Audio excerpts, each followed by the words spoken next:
Hey guys, welcome back to your channel. So this video is solely going to be about the 2.4 km run in the IPPT and a few tips regarding how to prepare for the final day and what all to do before you actually go there. So this helps you perform your best, and I hope you watch this whole video. Thank you, and let's get on with the video. I know this is a horrible experience for most of you, but with the right training and following these key steps, I believe that if I can do it, most of you can as well, and it won't be much of a hassle. So for the first few days of training, since most of you watching, including me as well, I didn't really have a proper regime to start off with or a proper form for running to start off with. And especially because I'm a sprinter, I don't really run long distances. So this was something new to me, and I had to, fix my running form in order to maintain my stamina and endurance throughout the whole 2.4 km run. When you start, make sure that you run the whole 2.4 km at your own pace and do not stop anywhere. Make sure that you are running at a pace which is comfortable to you, and by comfortable I mean at a pace where you can have a conversation with yourself. What I used to do is just run with a buddy or something, when I could actually have a conversation and run certain laps without actually realizing and without feeling the pain. But if you're running alone, that's perfectly fine. You can listen to music and run at a pace that doesn't really bother you or affect you much. And this will just help you set the tone for your body. Do this a couple of days in the week. So I would suggest do this 4 or 5 times in the first week itself, so that you can get to know what your pace is and where you stand exactly. Once you're ready with running the 2.4 without stopping or without actually slowing down much, then you can start building up pace and hopefully improve that time to where you've set your goal. I started my 2.4 km journey with a 17-minute run, and 17 minutes is too long for enlistment. I had actually kept my goal pretty high, and at that time I didn't think I would reach such a goal. My goal was actually 10 minutes 30 or 11 minutes, but I couldn't really reach there. I was pretty close before my IPPT. I managed to complete 11-minute 15-second run. So that was all I was looking forward to. I was not really looking forward to an amazing time because of the lack of time I had for training. But I hope you guys, if you have more time to train and more time to follow this routine, then you can also shave off time easily and manage to get your run up to a good score. So if you guys are not really familiar with the run score or how exactly the points are tallied up, then I'll put a link wherein it has a chart which talks about how points are given for a particular score or particular number of sit-ups or push-ups, and based on that, if you add all those 3, you get your total score. I'll also put a score calculator link which helped me measure how I was improving throughout the 1-month training with performing the IPPT at the end of each week, like the whole IPPT starting from the push-ups, the sit-ups and the 2.4 km run, and making sure I did it in that particular order because on the final day I wanted to replicate the same experience. So I performed the push-ups first, then the sit-ups, and then the 2.4 km run. I suggest starting off with alternate day runs for the 2.4 km run. If you're not really fit enough for running the 2.4 km run, straight off, then you don't want to injure yourself or strain yourself too much.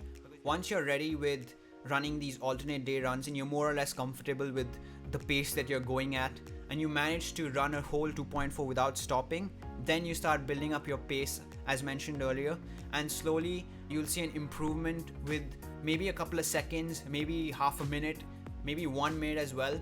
And then I suggest that once you're ready to run a proper 2.4 and you're good enough, you're sort of there, but you don't really know how exactly you can improve from this point, I suggest when you reach the 13 to 14 minute mark, then you start running 3.2 kilometers.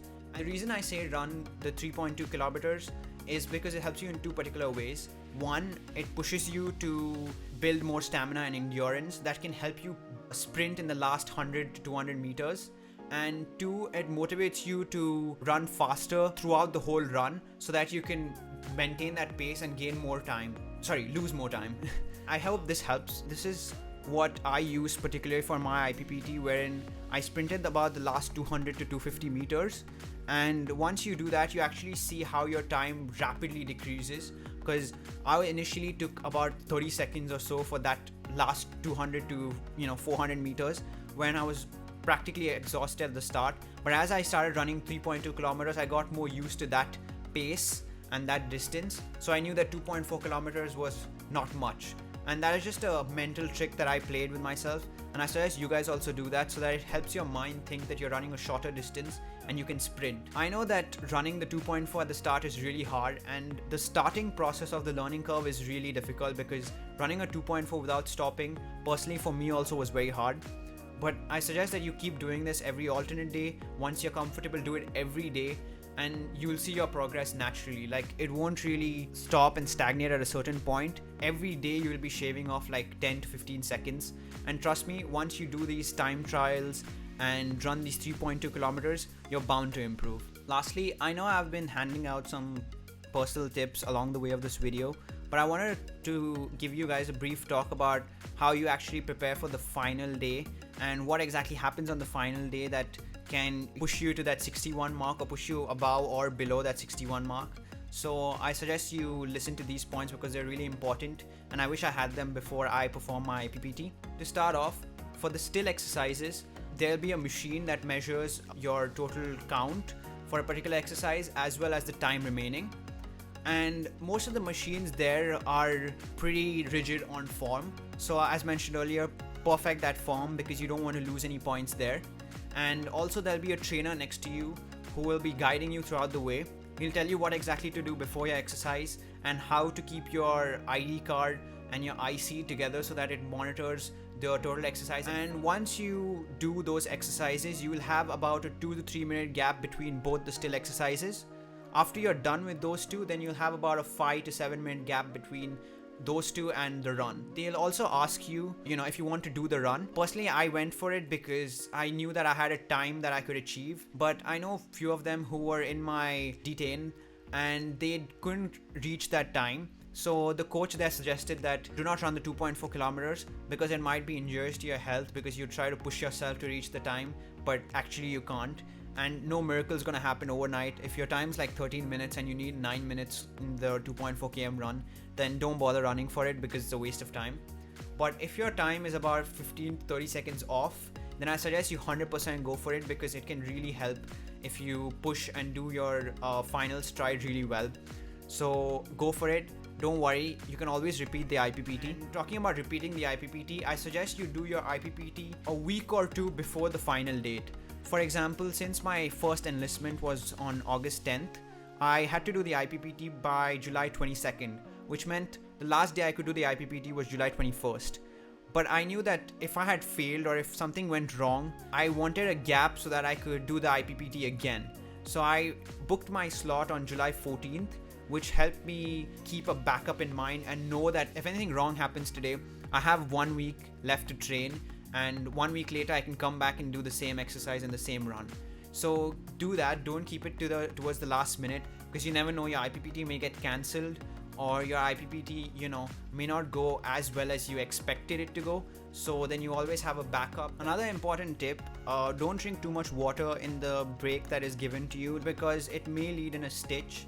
I suggest you drink water, but not so much that, you get a stitch. And also, even though they tell you to drink a lot of water, be aware of how much water you're actually drinking, and don't drink too much because you're thirsty or you're exhausted. And also, if you're going to the IPPT run and you have already decided that you're gonna use your methods that you have used in the practice run on the final day, for example, the 200 meter sprint at the end, then make sure you start your run at the same pace and know your pace. Because I've seen a handful of people on the final day try to sprint and try to get a lead in front of other people, or try to take the inner lane and cut other people. Don't try to doing any of that because if they find out or if they catch you, then your whole IPPT score is gone and you will have to retake the test, or even worse, I don't know. A day before the run, make sure that you take a complete rest and don't really exert yourself too much because you want to conserve all the energy that you have for the final day and for the run. You make sure that you get adequate rest, like up to 7 hours of sleep, eat a lot of protein bars, and drink a lot of water, which really helps. So do all that good stuff, and then once you go on the final day, you will be set and ready to run your 2.4 perfectly. Last tip for this video, I made an Excel sheet for tracking my progress, and I suggest you do the same. And even with the run, do the same thing, but add additional columns for distance and speed, which really is important, so that you can see how your pace is getting maintained throughout the run. This is how I trained for my IPPT, and I'll add a few helpful links as mentioned in the description, as well as the score calculator that you really want to check out and see where you stand at the beginning. That's all for me. If you have any questions regarding the whole enlistment process or the IPPT, then feel free to ask me any questions, and take care. Bye.